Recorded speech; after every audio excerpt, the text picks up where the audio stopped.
Mick and Sam, taking you to Jungle Land. Bengals pride, it fills the air. Every week we're always there.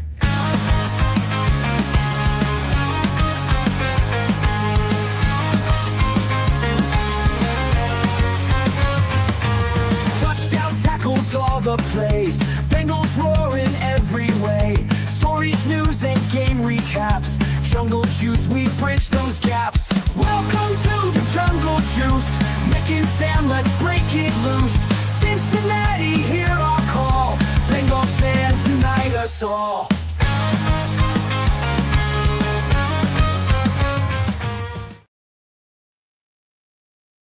Welcome into the latest edition of the Jungle Juice podcast. I'm Sam Gormley. He's Mick Nelson. Mick, how's it going? It's been a while. Yeah, it's been quite a long time since we've been on here. It's been 2 weeks.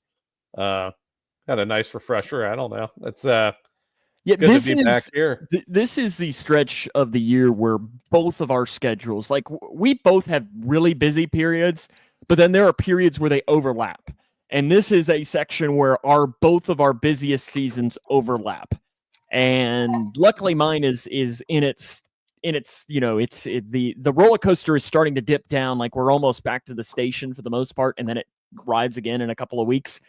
But still, it's kind of nice to recharge a little bit, but it's also good to kind of get away from the workflow. Yeah, and talk about some other stuff. And it sucks because this is our busiest time of the year with our regular jobs, and this is also like our favorite time of the year. I feel like for our NFL fandom, like we absolutely love free agency and the draft, and in watching these rosters kind of take shape for 2025. So we're still paying attention, but yeah, it's been a busy time for sure. And it'll be really interesting to see how this all goes along and so on, because the Bengals have some fascinating decisions. In case you hadn't heard, they got some contract questions. Maybe, I don't know. Do they? Can they? I don't know. There's just so many questions that comes along, and we'll kind of touch on those, I guess, a little bit. But on the show today, we are going to update some of the news since we've been around. Bengals did make their first cut, and I think it stunned everybody. We'll talk about that. They have a new coach. Well, I mean, I don't know that there's really a whole lot to discuss. Duke Tobin and Zach Taylor talked to the combine. The NFLPA report card came out, and the Bengals report card looked, well, not great. Same as it has the past 3 years. We'll touch on that here as well. And then today's main topic on the show, though, is we're going to go all into the offense. Free agents, the guys that we can see, who could the Bengals be looking at signing, whether it's skill guys or where you're going to see more likely, at least in my opinion, is offensive line, and more specifically at offensive guard. So we're going to dive all the way into that on today's show. But we invite you to follow us on our social media channels. We're on Facebook. We're on YouTube. We're also on Twitter. We're also on your favorite podcasting platform. Make sure you follow us there and give us a 5-star rating that way. But first, I think it's important for us to at least hit a couple of the news headlines. Mick, I know you're just absolutely floored beyond belief that Sheldon Rankins is no longer a Cincinnati Bengal. And right now, I want you to give me your top 5 Sheldon Rankins moments as a Cincinnati Bengal. Can you give even one? I think he had a couple sacks. I think he had one sack. I think against the Browns, if my memory is right there. That just shows you on else. Probably one. Which was the sack? Which was the sack? I mean, it just was okay. So let's see here. As I'm pulling this up, we probably could have done our job and figured this out. So yeah, the Sheldon Rankins experience. He had one sack, and okay, this doesn't even have tackles for a loss listed, but he only had 18 total tackles and 10 solo tackles, playing in 7 games. I mean, it was a bust. I know were very hesitant, but I don't think you thought it would be this bad. Yeah, I mean, I didn't think it would be this bad. I still thought he'd be, a very effective 3-technique defensive tackle for us.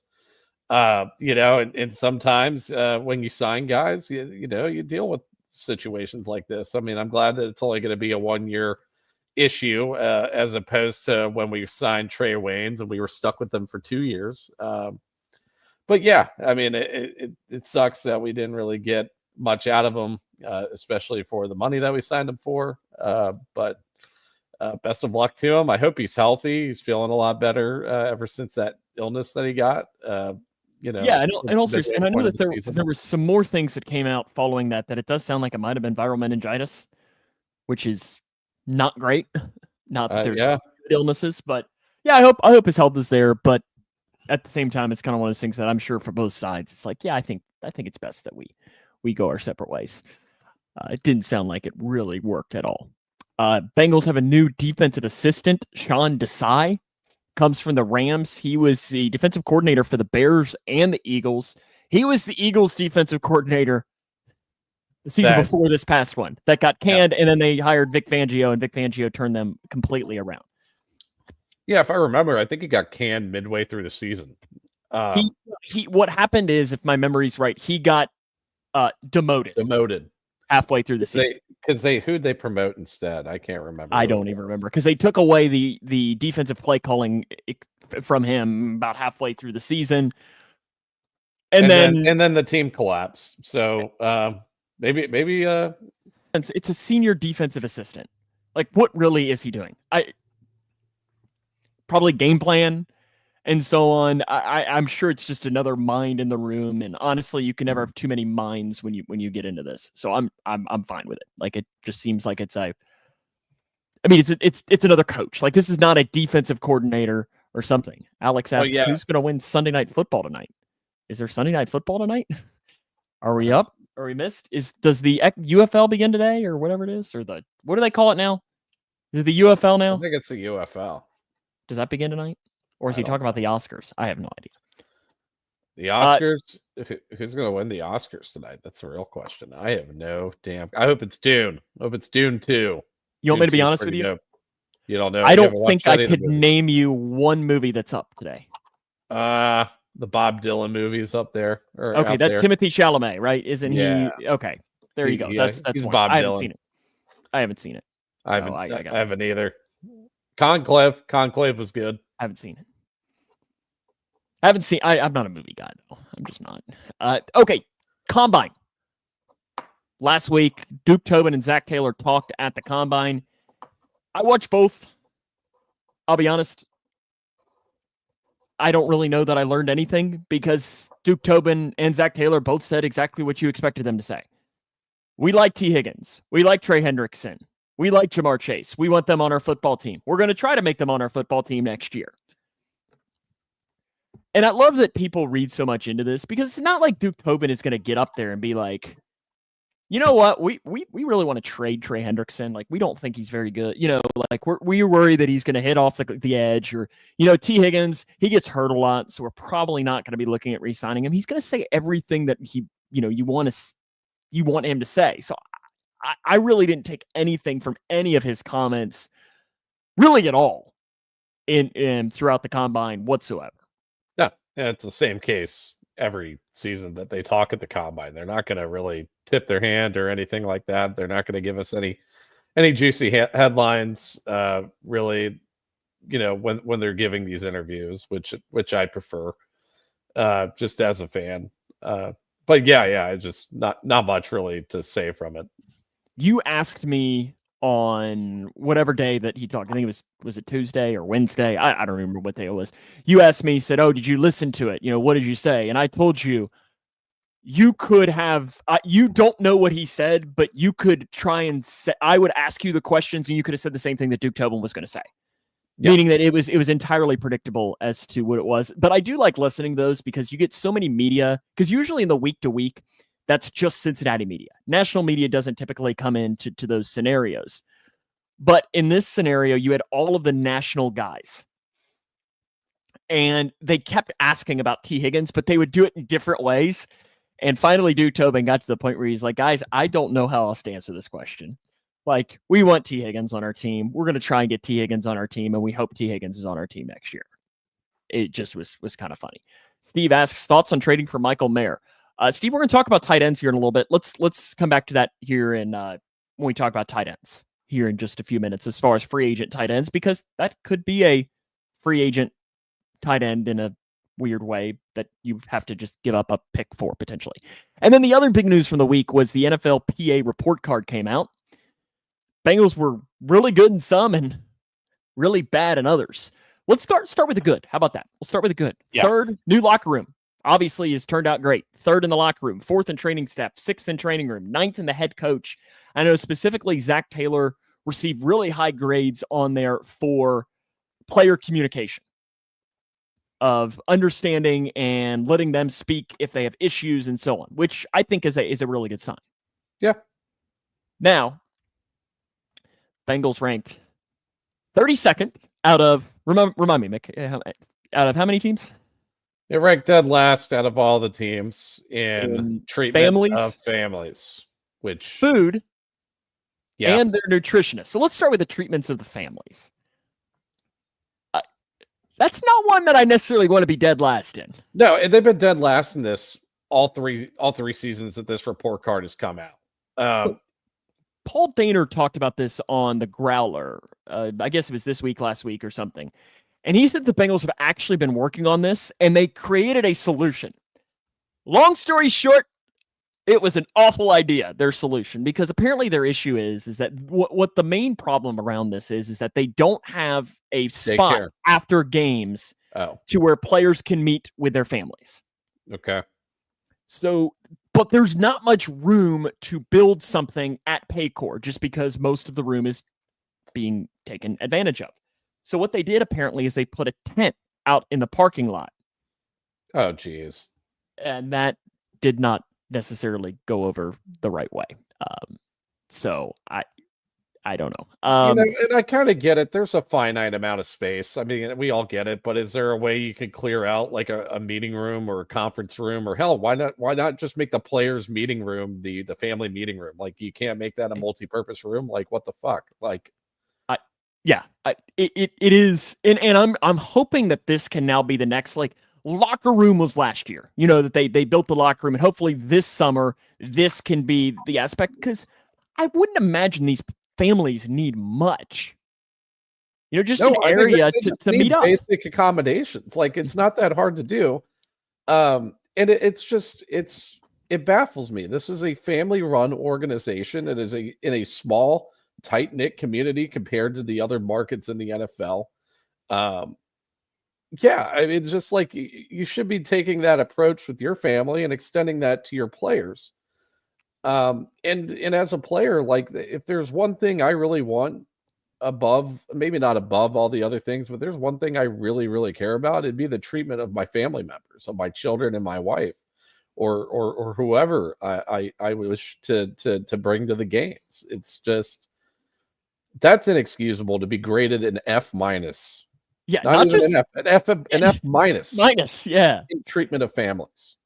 And then they were also dead last in the food, which now I feel bad for the poor Bengals chef, because this is now like 2 or 3 years in a row that they have been rated dead last in food. So what I'm just wondering is, like, you know what I really want? I really want me and you to go eat this food. And I want to know, like, is it really just awful? Or is it just like they have very high standards and this food is just like high-level high school cafeteria food? Mm-hmm. Which, don't get me wrong, it should not be high-level cafeteria food. But at the same time, apparently their biggest complaint is they only serve 2 meals a day instead of 3. Yeah, and that might be what's driving the grade down the most, right? Is that particular tidbit that they're not offering 3 meals a day. But yeah, I mean, I don't know. It's just speaking from our own viewpoints in the concessions, and I don't know if those necessarily translate over. But the concessions at Paycor Stadium are pretty terrible. So I mean, the food being bad for the players probably is on par, and it's particularly bad when you're looking over at Great American Ballpark, who have the best cuisine selection, I would think. Maybe not the best, but a fairly decent cuisine selection for the fans. I would assume they probably have something along similar lines for the players. Yeah, 100%. And then the nutritionist also finished last. Now, I feel bad for the poor nutritionist now. Like, is that a like dang, like F minus, like poor nutritionist? And Alex writes in, says the solution is a pizza party every Friday. Alex, you made me chuckle there. But the poor nutritionist gets an F minus too. But to me, that's a relatively easy solution too. Like, if your nutritionist sucks, maybe you should hire a new nutritionist. right? I think Alex says the right. They need to just Just pizza party. blood boost workplace morale more than a pizza party. That's what every executive team probably says. Honestly, Hilarious. it's just Hilarious. The PA report card, though, I'm very interested now to see how in 1 year, if any of these will be fixed. Because if the Bengals are treatment to families again next year as being awful, then really that's just showing a lack of care. That they're not at least trying something. Because apparently they tried something, it just was a fail. a very poorly executed try. Now, say these stadium plans end up coming through to fruition. What we saw as the potential model for having their own separate building for all of the operations and things like that. Maybe that does get a little bit better. And I understand there is a finite amount of space in that stadium. But I mean, what you could do then in that case is that the current front offices now become the player meeting and just make that look really nice. And then because the front offices are going to move across the street. Yeah. You could. They got to make sure to build a sky bridge so Pat McAfee doesn't get upset, though, about the families having to walk across the street. Remember that. I don't think that's going to happen. Hell, downtown used to have a shit ton of sky bridges, and they just got rid of them. I don't know why they did that, but you made us 10 million above expectations. Guess who's getting pizza? Every out of touch management team. I love that. Yeah, that is always a sign of something's about to go wrong when they bring out the pizza party. It's like, oh, great. You did a great job. Let's jump into some free agency here. Free agency begins. This is the wildest thing, man. Free agency begins a week from tomorrow. At least that's when they can tamper, which I always find. Which is pretty much the start of free agency. Yeah, I always find it hilarious that it's like, well, the Bengals have agreed to a deal with blah, blah, blah, blah, blah. But technically, it's not official for 48 more hours. Yeah. But regardless, we're a week away. That's wild. That we're that close. So what we're going to do today is we're going to go all into the offensive free agents. And then on next week's show, we're going to go into the defensive free agents because I think next week's show will probably be more extensive because I think it is more likely that you'll see more free agents thrown on the defensive side of the ball to try and fix what went wrong, where you're going to see some on the offensive side, but probably not as many. I think probably. And then also, I feel like the quality of the free agency class is probably not great on the defensive side. It's not great across the board. If it's probably tilted towards one side or the other, it's probably the defensive side of football. So what we're going to do, I think easiest to just go position by position for this. And I think we pretty much start slow and get more and more entertaining as it goes along because the offensive line is where we're headed. But I think we start with quarterback, right? I mean, they clearly have to sign somebody because what's happening is not working, right? I mean, like Joe Burrow only passed for 4,800 yards and how many touchdowns it is. Yeah, I would like for them to bring in a guy to compete with Joe Burrow for the starting job. Mm-hmm. I just think he needs that extra motivation. Mm-hmm. Can you imagine what would happen if the Falcons cut Kirk Cousins, which I don't even think is possible, but it is. And then all of a sudden the Bengals sign Kirk Cousins or something. It's just really funny. Appreciate that, Steve. Appreciate it. We really appreciate you saying that. Okay. Obviously nothing happening in the running back position. Nothing happening.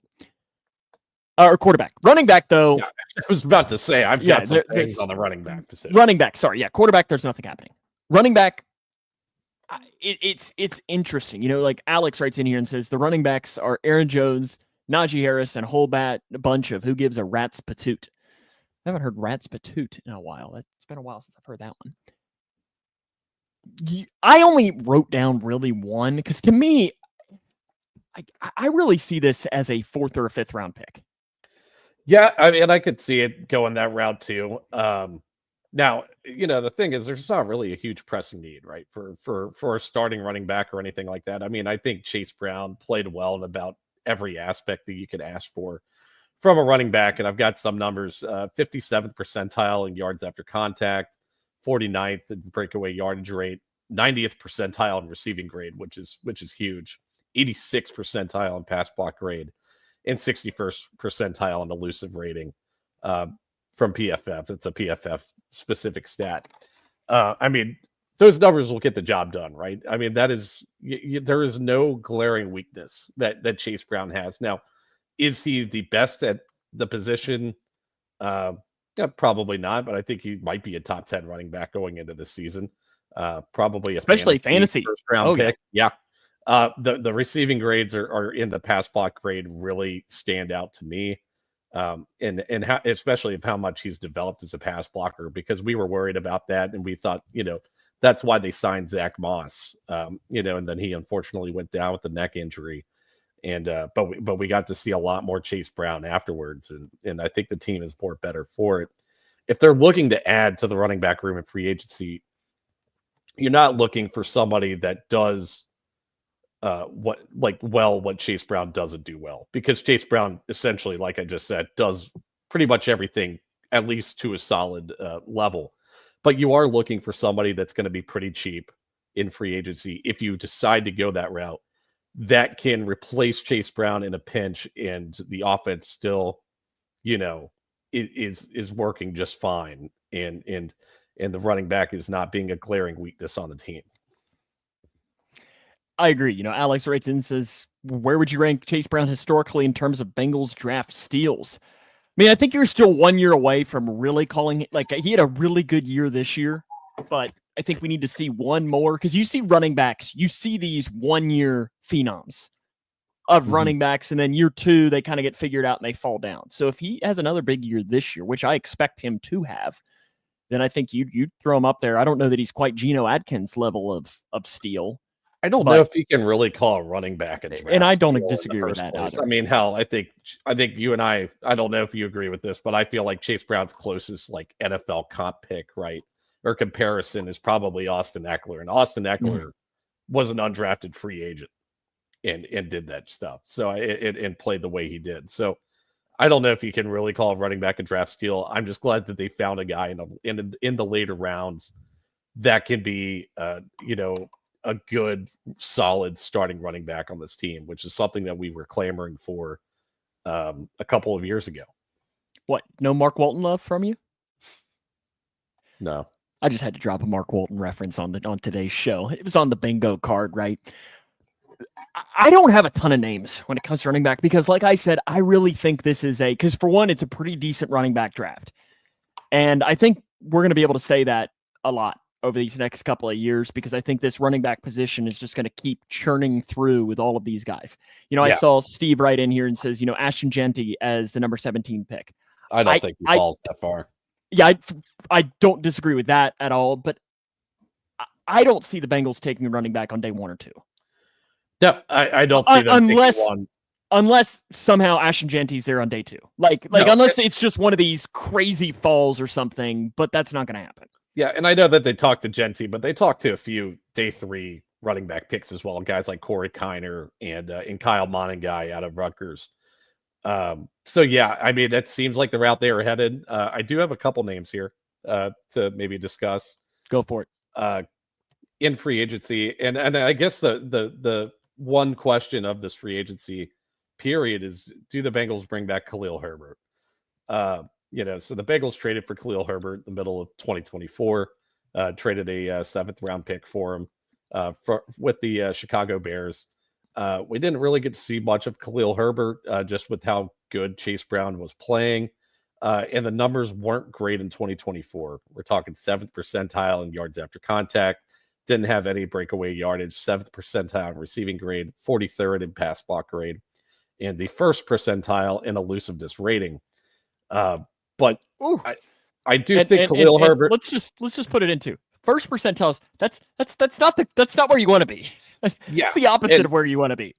And we don't know what the issue was with Khalil Herbert. Is it the fact that he never really got going because he just didn't get enough snaps, enough carries, or whatever? But I'm still a believer in Khalil Herbert. I mean, we're only a season removed from him having a really good 2023 season, where all of those metrics, I mean, the lowest percentile he had was 45th in pass block grade. But if we're looking at 76 in yards after contact, 81st in breakaway yards, 67th in receiving grade, at 84th in elusiveness rating, which are really good numbers. Like those are the numbers that the Bengals traded for. Unfortunately, they didn't get it in 2024. But the solution is that Khalil Herbert's going to be pretty cheap this offseason. Spot Rack's really currently valuing him at $2 million a season. Does he make a little bit more than that? Maybe 2.5, maybe 3 million. But yeah, I still think there is a lot to like about Khalil Herbert. To me, he's the guy that comes in and competes with Travion Williams for running back 3. Well, Travion Williams is also a free agent. Yeah, and I guarantee he'll be a guy that gets the league minimum to come back and compete in training camp, just because I can't imagine he has much of a market. Mm-hmm. But I think Darren Simmons is a big Travion Williams guy, because as running back 3, you want somebody who probably has some special teams. Yeah, and we've seen him have some good kick returns. Yeah, in and you know me, that's something I want. Yeah. I love me somebody who can do some kickoff returns. What about Javonte Williams? I know you're not a huge Javonte Williams guy. The biggest thing that stands out with him, expensive too. I mean, what is really he valued at? Like $5 million. So he averaged 3.7 yards per carry. But the biggest thing with him is, you mentioned Khalil Herbert not getting a ton of snaps. Neither did Javonte Williams.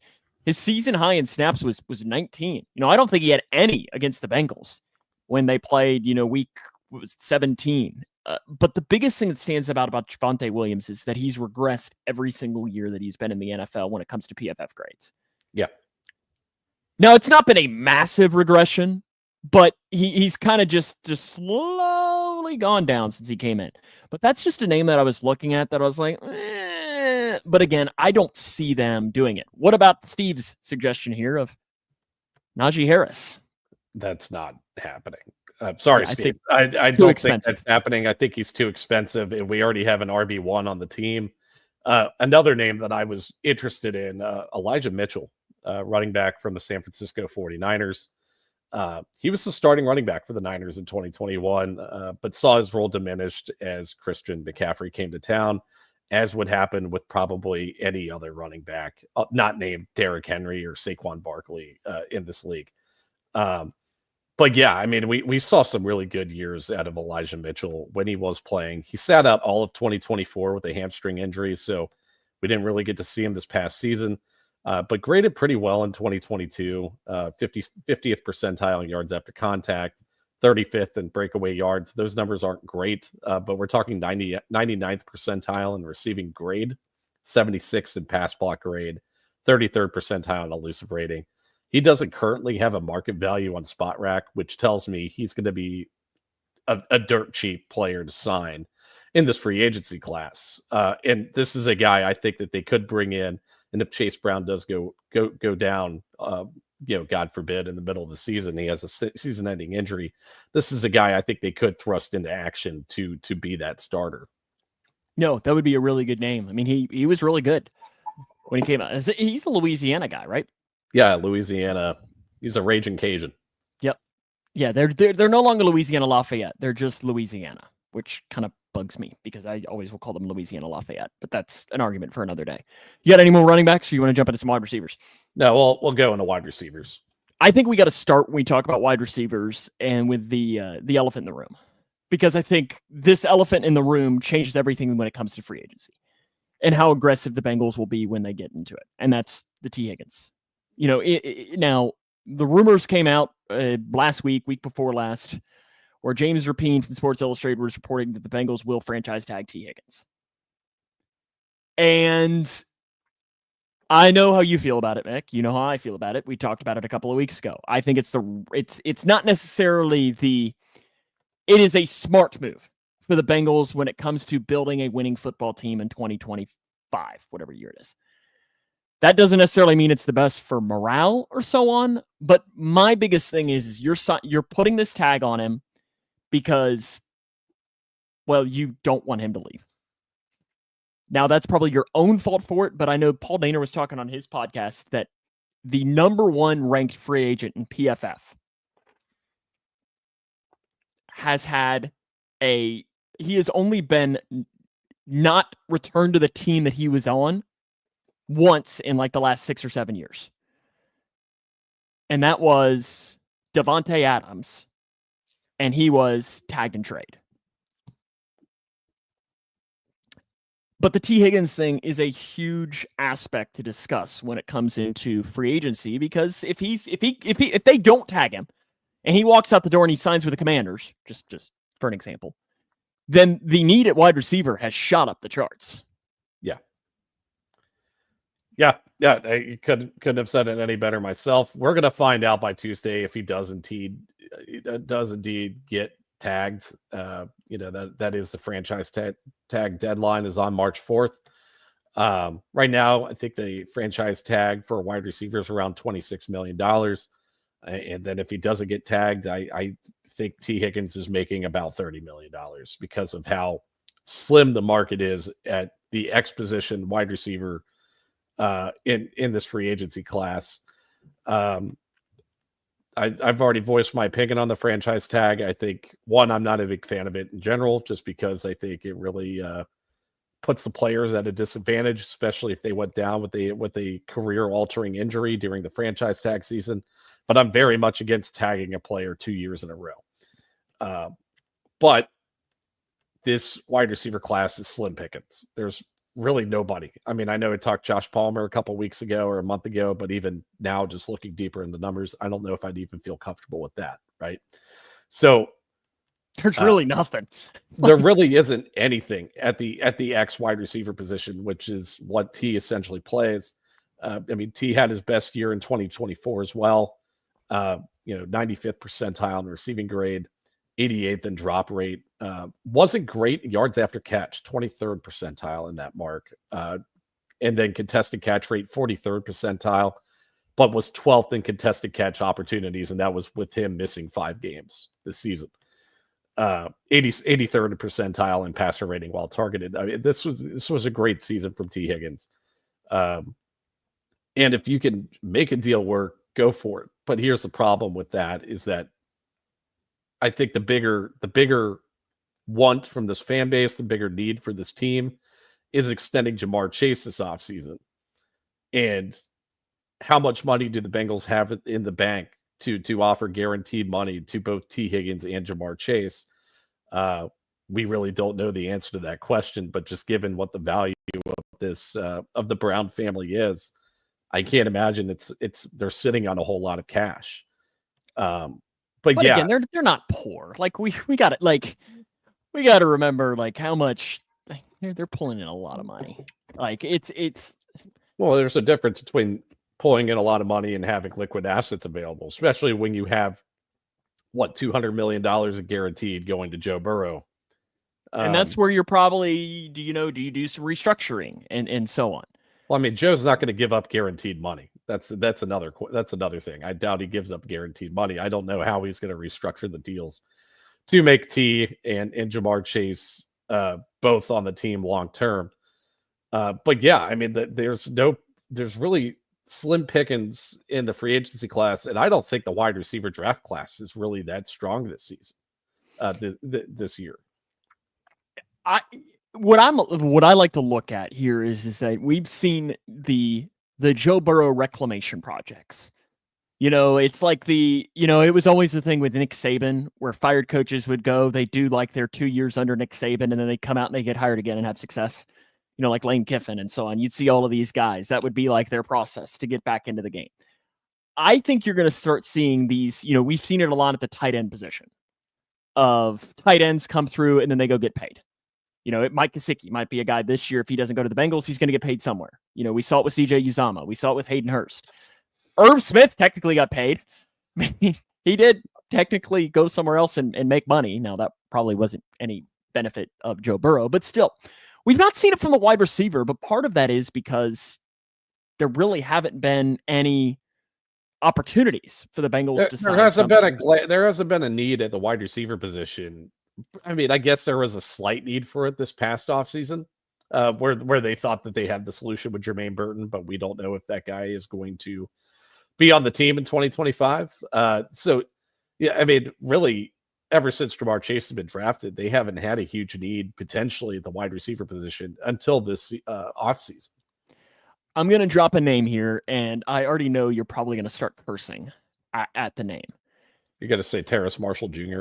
No, I'm not. No, Okay. No. Alex Schubert's watching, so I can't do that because he would start cursing at me if I would drop in Terrace Marshall Jr. Although he did pop up on the list, and I was like, how bad has he been? And I was like, he had one fairly decent season, though, in 2023. 2022, one of the 2 years where he's just averaging like 18 yards a reception. Is the Raiders, is that where he ended up? I think that's right. He's a free agent this offseason, though. He is. I did see it because I was reading into that a little bit earlier today.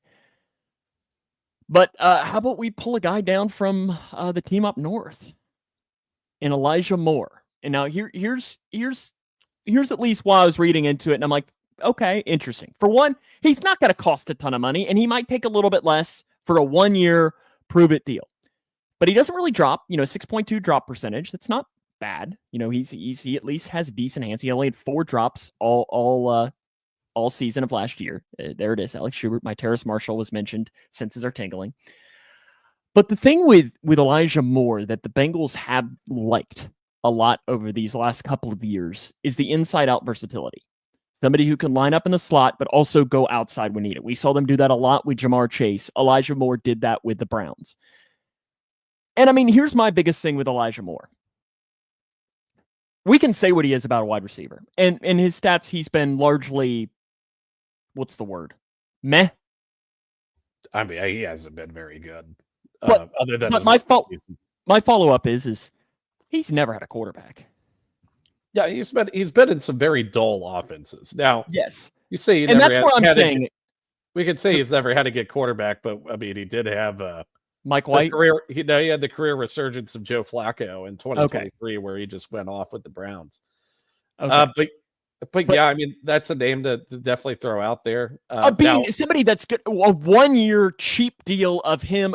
What the Bengals have been doing at the tight end position, of you're just throwing a name out there and you're going to say, you know what, you can come here, you play, maybe take a little bit less money, but you get to play with a real quarterback with real wide receivers, and then next year go get paid, showing that you can do it. Or maybe it's an Irv Smith, and then you say, oh, well, crap.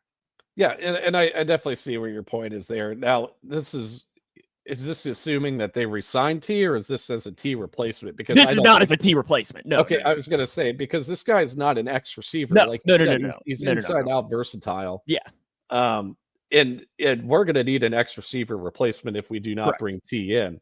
And the problem is there's no X receiver replacements in this free agency class, to be frank. But yeah, I mean, that's just that's one aspect of the wide receiver position. But there is an aspect, like you said, with the slot receiver position as well. The Bengals' 2 slot receivers this year were Andre Yosevich and Mike Gesicki. So and Jamar Chase. Jamar Chase also saw a huge increase in slot in the slot this year, which I think was a great move by Dan Pitcher and Zach Taylor to get him more involved in that, because I think that the slot is really where Jamar Chase could just be just insanely good. Like it's hard to cover him on the outside. I imagine it's way harder to cover him in the slot. But yeah, I mean, you're looking at potentially receiving or replacing the slot receiver position. Andre Yosevich did not have a great year in 2024. We saw him on the field a lot and didn't see the production to really match it. We talked about how bad first percentile is. Andre Yosevich is first percentile in receiving grade and yards after catch, which is something that Bengals receivers usually like to do, is, have good grading and have good yardage after the catch. That's what Jamar Chase has literally been his entire career. 19th percentile in drop rate. We know Joe Burrow doesn't like that. And frankly, nobody likes that. I've dropped the line a lot with Andre Yosevich. And I love Yoshi. Like, he is a good wide receiver 4. He is your wide receiver 4 that can come in there, give you a couple of snaps a game. And if he's filling in for somebody for 2 or 3 games, that's okay. That's okay. But Andre Yosevich is what people thought Trenton Irwin was. Like, he's fine. He's not great. Now, maybe he takes a step forward this year. He's insanely athletic, but there's been some questions. Steve says Cooper Kupp and a second for T. Higgins. I don't think the Rams would accept that. Well, I guess, yeah, I don't see that happening. I don't know. It's really hard for me to predict trades in this league, what the market is. Well, I mean, you could just always trade like 5 or 6 picks for Justin Herbert in the future, right? Oh, geez. Interesting tidbit I just found. Elijah Moore caught touchdowns from Joe Flacco on 2 different teams. I don't know. And Elijah Moore was just, I was looking for like a potential Joe Burrow reclamation project. Yeah. Because I don't know that you're going to see that from the tight end position this year. So I was Yeah. like, well, maybe wide receiver is that. And Elijah Moore was a guy that kind of popped out of being, okay, that one at least would make somewhat sense, of being not very expensive and would kind of fit if they re-signed T. Higgins. Yeah. And then, I mean, we got another question to ask on, you know, and I'm going to throw him in the wide receiver position because he's essentially your wide receiver. He was your wide receiver 3, and he played out in the slot most of his year in 2024. But Mike Gesicki, do they bring him back? Do they break the mold of letting these guys sign with other teams for big money? You know, after being tight end reclamation projects, and that was necessarily what Mike Gesicki was in 2024. You know, graded really well in receiving grade, drop rate, contested catch rate, passer rating when targeted. Not great in yards after catch, but still serviceable. His current market value, I think, is around $8 million per season. He is 30 years old. We don't know when the cliff is going to happen with Mike Gesicki, but I think that him and Joe Burrow really showed a strong connection in 2024. And when you have that, like it's really hard to let it go. So I really think that if you're not bringing T. Higgins back long term, or if you're going you have to bring back Mike Gesicki then. You need to bring back Mike Gesicki. I still think they should bring him back regardless. Agreed. You do 2 years, 16 million, 3 years, 24, with 2 years of that guaranteed. I think that would be a great contract for him. I was reading PFF earlier. PFF has him projected 2 for 12 with $6.25 million guaranteed. If that's the deal, sign me up. Sign me up for that deal. Absolutely. Yeah. I mean, because that gives you an out after your 1 year in the case that it does just fall off the wagon. But take me up. Yep, 100%. I would sign that deal, and I'd be fine with like 2 for 14, you know, or somewhere in that realm for a Mike Gesicki. But you heard Joe Burrow talk, and his mind kind of changed at the Super Bowl, where, you know, he says we need to re-sign T. Higgins, we need to extend Jamar Chase, we need to keep Trey Hendrickson. But the Mike Gesicki thing ended up like he was vouching for him as well, which is not nothing. Like, there's no opinion that matters. If you're in the mind of Joe Burrow, you're probably sick of having a new tight end every damn year. Well, he probably is, but he's also probably thinking, I mean, this is the best year I've ever had in this league. Was this past season in 2024? I want to keep those guys around as long as I can if they're going to continue to play at this level. So yeah, I mean, that's that I think that's going to be essential is bringing back Gesicki. Another slot target I have, and this would maybe be the Andre Yoshavash replacement in 2025. Olamide Zacchaeus out of the Washington Commanders. I think he had he had his best statistical season in 2024. Now, the numbers aren't, you know, jaw dropping, but 52 of 72 targets were caught, 551 yards, 3 touchdowns in 2024, 85th percentile in yards after contact. That's something I really liked when I was looking up his profile. 55th percentile in contested catch rate, 70th percentile in passer rating when targeted. And his contract value, which is the best selling point for him, is only about $2 million average value per year. I would assume it would only be a 1-year deal.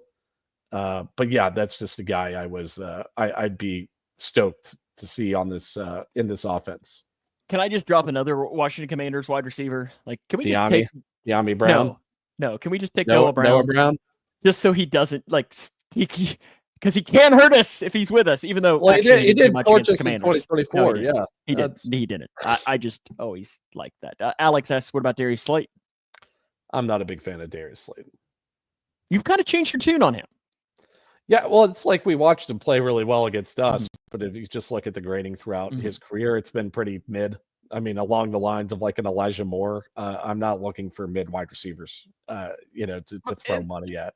And then the question is Darius Slayton in the same realm of Elijah Moore of, he's never played with a Joe Burrow, Yes. But I would argue that Daniel Jones is probably better than what Elijah Moore has played with, other than the little bit of Joe Flacco he played. Yeah. Noah Brown caught the Jaden Daniels Hail Mary. I think that is accurate from Alex Schubert. I honestly, when I went into tight ends, Mike Gesicki was the only one that I named. But yeah. I think where we can go is I think Steve asked earlier is the Michael Mayer thing. Mm-hmm. We can at least discuss this a little bit.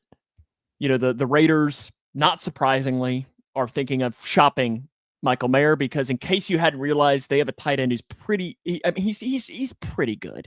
He's all right. Listen, Brock Bowers, who? So Michael Mayer doesn't really have a fit on that team whatsoever. He's a Cincinnati guy. You know, he went to Covington Catholic High School. Boo. Yeah, I'm sorry. I'm not going to disagree with that. But let's say 5th round pick. You saying yes? I would say yes for a 5th round pick. I mean, if your 5th round pick is essentially 2 years of Michael Mayer, like I think that would be serviceable. And they have a need at the inline tight end position this year, especially with no Eric All. Yeah. So Eric All suffering the setback on his ACL injury. Your current starting inline tight ends, Drew Sample, and Drew Sample really just hasn't graded well throughout his entire career. The Bengals could be looking for an upgrade. This past season, he caught 20 of 22 passes, 109 yards and a touchdown, 16th percentile in receiving grade, 41st in yards after catch, 37th in contested catch rate, 61st in passer rating, which really is just a Joe Burrow stat because he's really good. 22nd in run block grade, which was really surprising when just looking at the numbers here, because your immediate thought on Drew Sample is that this guy's a blocking tight end, and he doesn't even do that well. So you need to, I think you need to upgrade with somebody. Now, Michael Mayer is definitely a possibility there. There's not a lot of free agent tight ends right now. I noted one, and that was Hunter Long, the tight end from the Los Angeles Rams, who has had very limited play.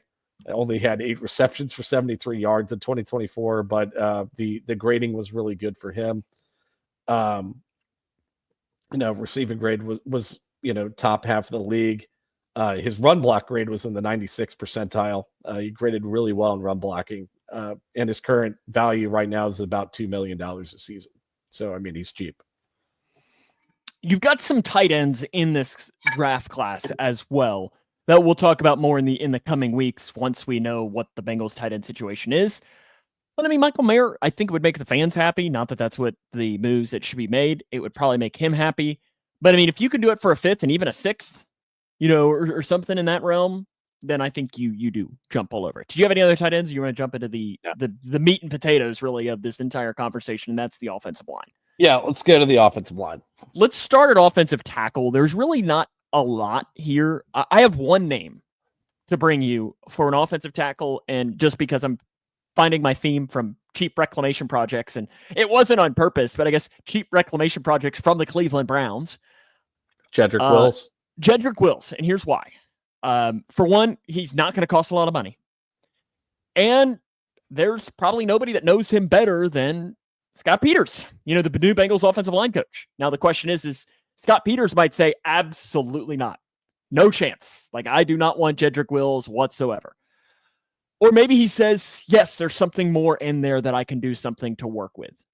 Another factor for Jedrick Wills, though, is you know where he's from? No. Lexington, Kentucky.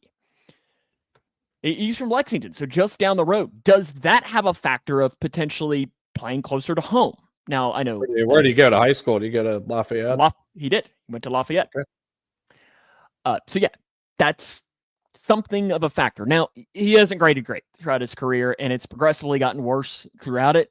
Now, he's dealt with some injuries as well. And then how much of last year being not so great is the fact that he lost maybe the best offensive line coach of all time in Bill Callahan. And an offensive line coach is something that is super, super important. But for a cheap guy to bring in there in the realm of, he would be your Deontay Smith, of your offensive tackle 4, and maybe a change of scenery, and Scott Peters can work some magic, and he turns out to be the 1st round pick that he was thought to be. Yeah. I agree that I mean, the Bengals have not a huge, but they have a need for a backup tackle in this league. On this roster, they only currently have 3 tackles on the roster in Orlando Brown Jr., Amarius Mims, and Devin Cochran, who is really he's really a practice squad body. And I guess it's Jackson Kirkland. Maybe I don't even know if I saw Jackson Kirkland on the team as well. There's not much there. There's not much there. You got to look at bringing somebody back. Now, Cody Ford's going to be mentioned quite a bit, but I know we both know that the Bengals prefer to have him in the interior as an interior offensive lineman as a backup in that position. I mean, the only reason he was thrusted into tackle is just with this past season was just with the insane amount of injuries that the team sustained. But yeah, I mean, so I'm not looking for a reclamation project, but I'm looking for potentially a Trent Brown type of situation to come in here for cheap. But you still have good experience, really good production on the field. And I have 2 players here. Both are definitely on the older side, entering in their 11th seasons. But the first one that I thought of was Morgan Moses, the offensive tackle, most recently with the Jets, but he's played with the Commanders and with the Ravens. Didn't grade great last year, but it wasn't terrible. Definitely serviceable, but the 2023 numbers are really good. 76th percentile in pass block grade, 84th in true pass sets, 64th percentile in pass block efficiency, 90th percentile in run block grade. Is 34, 35. Doesn't command a lot of money. Current market value is $2 million. So I think that's one option. Another one is Cornelius Lucas, offensive tackle from the Commanders. Had one of his best seasons to date in 2024. 73rd percentile in pass block grade, 90th in true pass sets, 79th in pass block efficiency, 47th in run block grade, currently valued at $2.7 million per year. But I think the Bengals need a good insurance policy at the tackle position. Just given the bad luck that they had there this past season, you want a good insurance policy. And that may even include just bringing Trent Brown back, because that dude's probably going to be dirt cheap this offseason. And he was dirt cheap this past offseason. I think we signed him for $3 million. Yeah, something like that, 3 or 4. $3 or $4 million. Tore his ACL, he's going to be valued at $1.5 million. Like, that's another potential insurance policy as well, I think. Yeah, you need depth. You need depth. You need depth on that offensive line, because Devin Cochran does not need to be starting meaningful snaps with Joe Burrow as your quarterback. Yeah. There's just no other way to put it. How about we shift inside to, I think, if we had to bet money on the offense, if you were putting a favorite of the most likely position that the Bengals make a signing early in free agency, I think offensive guard is probably the favorite. Yes. And I don't think it's relatively close. Like, I don't even know what would be second, not counting an extension from one of their current guys. Like, I legitimately don't even know what would be second, because offensive guard is so far ahead. I think we start, though, with at the top, and just explain why it's not going to happen. Trey Smith. And here's, for one, it wasn't going to happen regardless, because the Bengals aren't going to pay him that much money. But now it's really not going to happen, because the Chiefs have put the non-exclusive tag on him, which, if you don't know what that is that means he's allowed to negotiate with other teams and sign an offer sheet with and the Chiefs have a chance to match that. If they choose not to, they're entitled to receive draft compensation equivalent to 2 first-round picks from the signing team. So I'm going to tell you this right now, Mick. The Bengals are not giving up 2 first-round picks for Trey Smith. No team should give up that for a guard in general, right? Like, very few players in the NFL that are worth that. I don't give a shit if it's Zach Martin, right? Trey Smith's not worth that by any means. So he's not a realistic guy here. No. But the good news is there's a couple of guys that I think you and I both like here to potentially replace Alex Kappa and Cordell Volson.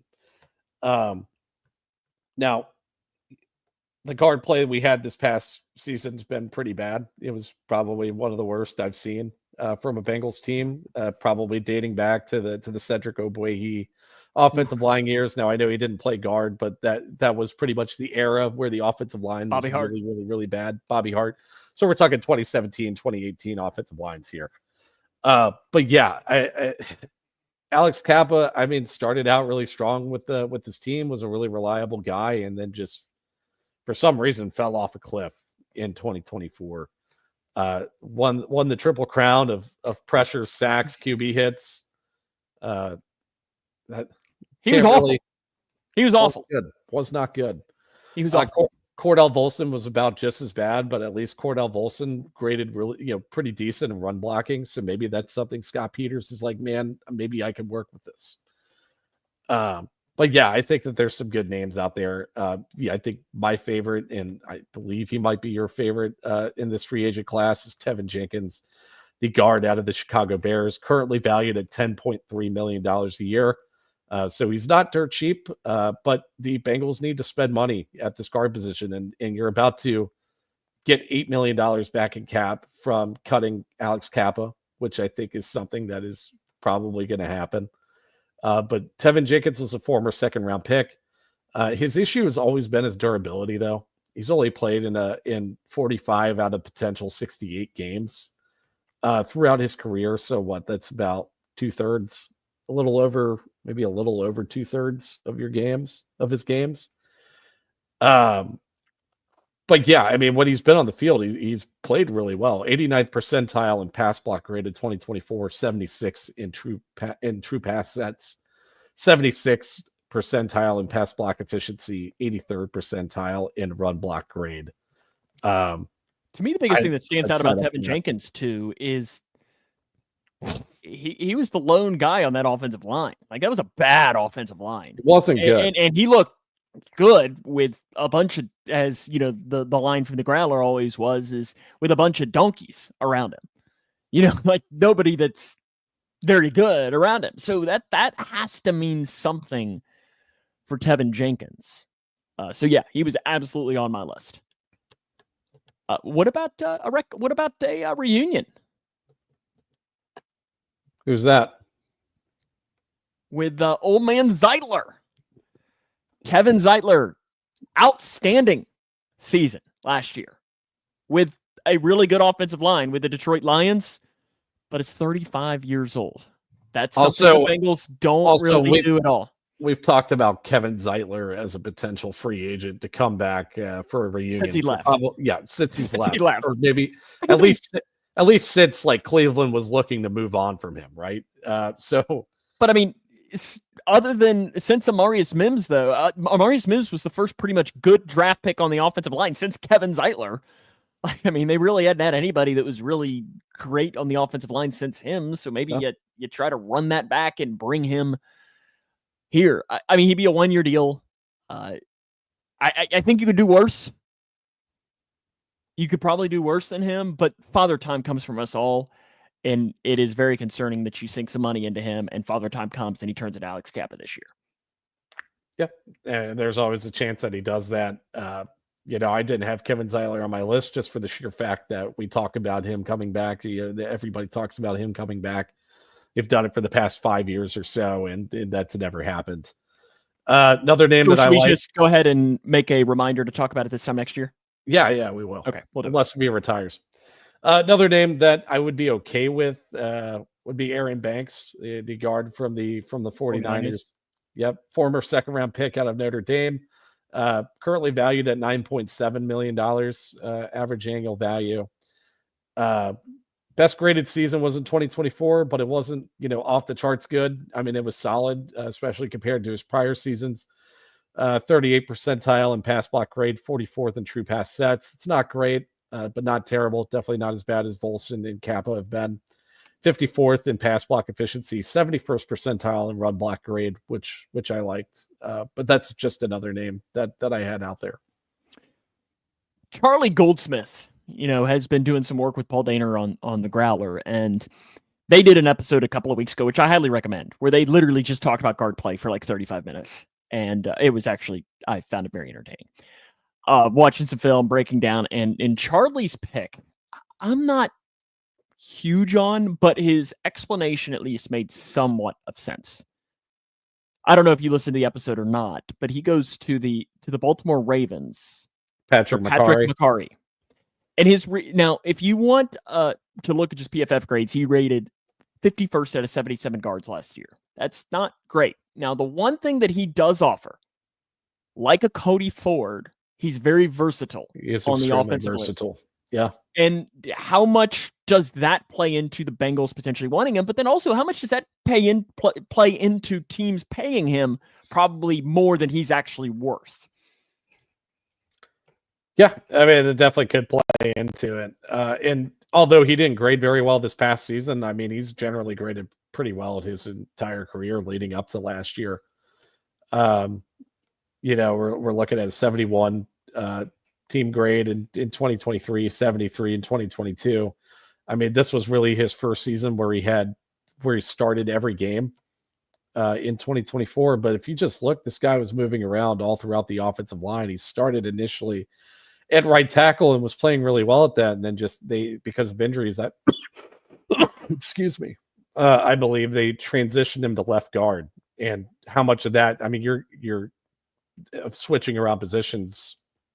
Does that kind of hamper your productivity? I imagine that would hurt it quite a bit. Yeah, I mean, when Charlie Goldsmith was saying, I was like, and then when he was explaining his reasoning, I was like, okay. I mean, I could be talked into that of being somebody that the Bengals could potentially jump into.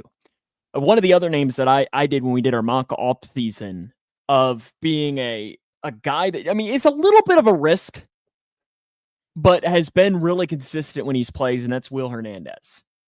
Now, the risk with Will Hernandez is that he's coming off of an ACL injury. But the pro to coming off of an ACL injury is that you're probably not going to make as much money as you would have if you weren't coming off of the ACL injury. But, PFF projects him 2 years for $4.75 million a year. That's relatively cheap, as far as even if it doesn't work out that you're okay. But he graded really well before he got hurt for the Cardinals this year. And he got hurt in week 4, 5, 6, somewhere in that realm where he tore his ACL. But prior to that point, he was having a really good season. And he's always been just a pretty solid guard in the NFL. Yeah. And he would be he primarily plays right guard. He would be your Alex Kappa replacement. Yeah, I mean, he's a name that I like as well. He is getting a little bit older. He's 29 right now. Probably he'll be turning 30 right around the time the 2025 season starts. But if you're only doing it in 2 years, $4.5 million a year, I don't think that's really a high risk at all. No, not at all. Especially if that is what he'll go with. What do you think about Will Freese? I mean, I'm not he is sold on him. He is pretty much what at least, PFF and so on are saying is going to be the crown jewel of the guard class. Because especially now with no Trey Smith, I mean, technically Trey Smith is going to be a free agent, but really he's not. Like nobody's going to give up 2 first-round picks for Trey Smith. 2024, when you look at it, was far and away his best season. But, and this is a huge but, he fractured his tibia in week 5. So really that was 4 weeks that he was performing at an extremely high level. But the rest of his career, he's been fine. But I feel like am I crazy in saying that the projections that I've been seeing of him making $14 million a year is a little crazy? Yeah, I mean, I don't know how he's making more than Tevin Jenkins is projected. That's kind of what I was thinking. That's especially coming off of a fractured tibia. Yeah, coming off of a fractured tibia, and the best you have to go off of in terms of his production is a 5-game sample size. And not even that, it was like 4.5, because he got hurt. Like, it's even less. Like, oh yeah, he logged in 45 snaps against the Jaguars, so that's probably closer to 5 than 4.5. But yeah, I'm not. If he's going to be making that much money, let some other team sign him because I'm not for that. Yeah, no, I'm not either. I mean, it would be a pretty decent if you get 4 weeks. Then it's probably worth that much money because you're getting a really, really good guard. But are you really putting a $14 million lottery ticket in? No. Bengals have cap room. They don't have that much cap room. Now, this isn't to necessarily crap on Will Freeze either, because I mean, this dude was a 7th-round draft pick and has been able to really like get, to crack into the starting lineup for the Colts and ended up playing at a high level eventually. But yeah, I just, like you said, that's a steep price for a small sample size of elite play from him. You got any more guards? No, Yeah, I didn't put any centers on there. I didn't. I feel didn't like list there any was- centers. I mean, I we did could not. have listed centers and, advised that Ted Karras would have Flipped out. transitioned to left or right guard, but no. But there's not a lot out there as far as centers right now, and most of them are probably going to be making more money than the Bengals want to play. I know the Falcons center, I was looking, PFF is pretty high on him, but it's going to be making more money than the Bengals are probably going to pay. We'll do this again next week as well when we go into the defensive free agents, but let's both go in here and let's make one prediction for a Bengals offensive free agent signing. Tevin Jenkins, locking it in. I'm going to go Will Hernandez. Okay. I hope you're right. And the Patrick McCarry one is one that's interesting as well. My assumption is that Tevin Jenkins is going to be one of those guys that gets paid a little bit more than the Bengals are wanting to pay. You know how they love to do that. They're going to have their value on Tevin Jenkins, and my assumption is that he'll end up going somewhere that, and I'm using the Panthers, not because the Panthers have guards. They spent money on guards, but somewhere like that of a not very good situation, but just because they paid him $2 million more than the Bengals are willing to go. And we're going to forget Tevin Jenkins exists in 2 years kind of thing. But so that's my prediction is Will Hernandez, you're going Tevin Jenkins. And I think we both be pretty happy if either one of those happens. Yeah, I'd be okay with those. How soon into free agency do we get a guard? First day. So you think Monday? Yeah. I agree. Now, do we get it as quick as remember the Alex Kappa and Ted Karras was literally like, I think one of the two was literally 30, like the clock ticked noon and immediately like Adam Schefter had the tweet ready. Well, yeah, it's so like, let's say at noon at 12:01, because the Bengals were always rumored to sign Ryan Jensen that offseason in 2022. So like 12:01, Ryan Jensen signed with the Bucs, and 12:10, Alex Kappa came to the Bengals. I don't know if that's necessarily going to be that quick. We'll say by 1:30, 2 o'clock. Oh, but relatively quick. Okay. I think it'll be pretty early. I hope you're right. Next week, we're going to go all the way into the defense. Because in case you didn't know, the defense has some holes on it. Just like one, right? I think that's it. I think it's just one hole that they need to fix. We'll go into the defensive line. We'll go into linebackers. We'll go into corner. We'll go into safeties. Because there's probably holes at all of those levels.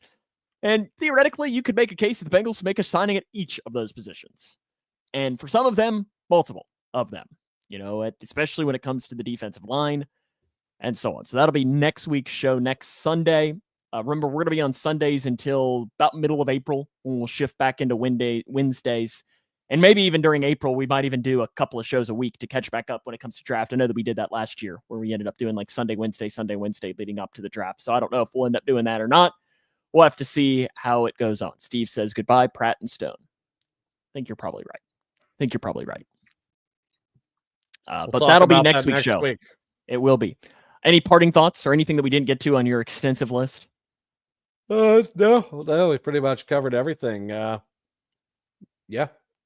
Enjoy the rest, or enjoy your week, viewers. And I'm going to go in and do some taxes tomorrow. So, yay. And then to end us up for this week, do we get a Go Freedom from you? No. No. Inside joke, but let freedom ring. That's what they say. Let freedom ring. We'll see you next week on next week's edition of the show. Who Dey Mick?